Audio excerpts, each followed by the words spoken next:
Hey guys, Trev here from SpineWise. Thanks so much for joining me for another episode in our cycling injury series. Today I'm going to talk all about fatigue and why cycling and all endurance sports are so plagued by athletes who have fatigue, because there's three big reasons why it occurs, and it happens in a majority of endurance athletes that we see who have fatigue problems. These are the things that we address.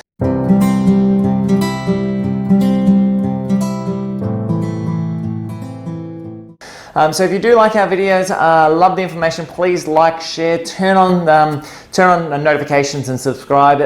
It's the easiest way we can get information to you. You can keep up to date with all our information, learn a whole lot of stuff along the way, and reach that peak health that you're looking for. Anyway, let me get into the whole fatigue, because there are three big reasons why we see people get fatigue. I'm going to jump straight into it. It's got a lot to cover today. So first one really is poor training habits. It really is a big problem for most athletes and every level, whether it be, I see athletes just starting out, base athletes, people going for a recreational ride, amateur athletes, professional athletes. This is one of the biggest issues that we see. And really it's all about the intensity, so training at too consistent an intensity, all the same level, and not having enough recovery time.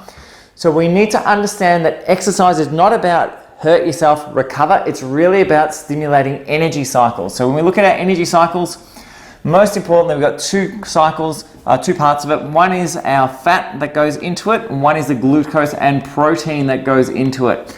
And both these pathways are required to produce energy.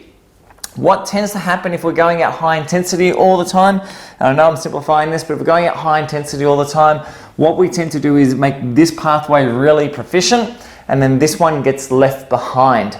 The result of that is high levels of lactic acid and poor performance in terms of endurance. So we need to be stimulating both of these, which means we need to be having training schedule where we have a block of it aimed at doing low heart rate, long stuff, and a block aimed at doing more high heart rate, high intensity, high power output.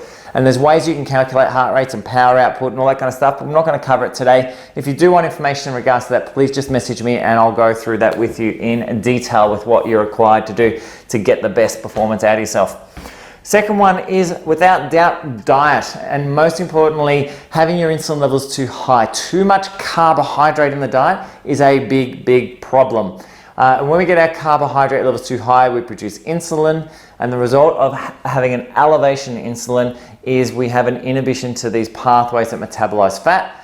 That reduces our endurance, and that also increases our lactic acid, which again induces fatigue. So there are supplements you can use to help that. So things like magnesium are great for that, chromium, some of our B vitamins can also help with this type of thing in order to try and improve that metabolism of insulin. But best thing we need to do, more importantly, shift the carbohydrate down, go onto a lower GI based diet and improve the fat intake to balance that out. The third one is probably the least understood by athletes, and also one of the most important markers by athletes, and yet to today I'm still yet to see a high level of athlete who is regularly monitoring to see whether or not they are overtraining or not. There's a whole lot of discussions about all this stuff that get done, but very rarely do I see athletes actually monitoring to see if they're overtraining or not, and it is a massive problem. And when we start talking about overtraining, the issue is we start changing cortisol, which starts changing testosterone and progesterone levels, estrogen levels. So if you're female, we start getting changes to your cycles. We start getting problems with brain health, especially in terms of anxiety, negative fixation, obsession over things, can't let things go, finding it difficult to make decisions, these type of things. In the men, we start seeing motivational problems, depression, anxiety as well. And in both, we start seeing the inability to recover from day to day, sleep disturbances. Overtraining is a huge problem.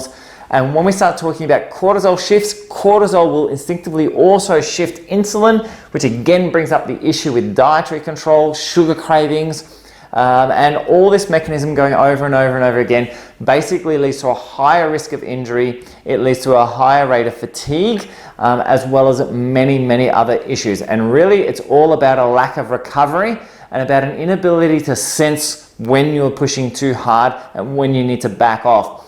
And one of the big reasons that occurs is one of the earliest signs of overtraining is actually improved in performance and improved energy. And that's basically because you get an increase in adrenaline when you first start overtraining, which really does push that pathway and make you feel better about yourself. We see it all the time where people go out and do half marathons, Ironman, ultra marathons, and then the next week they feel so great they just want to get out there and do more. And that's the fatigue, that's the overtraining aspect of things. You need key ways of monitoring that, and there are simple ways that you can do that yourself using just something as simple as a heart rate monitor.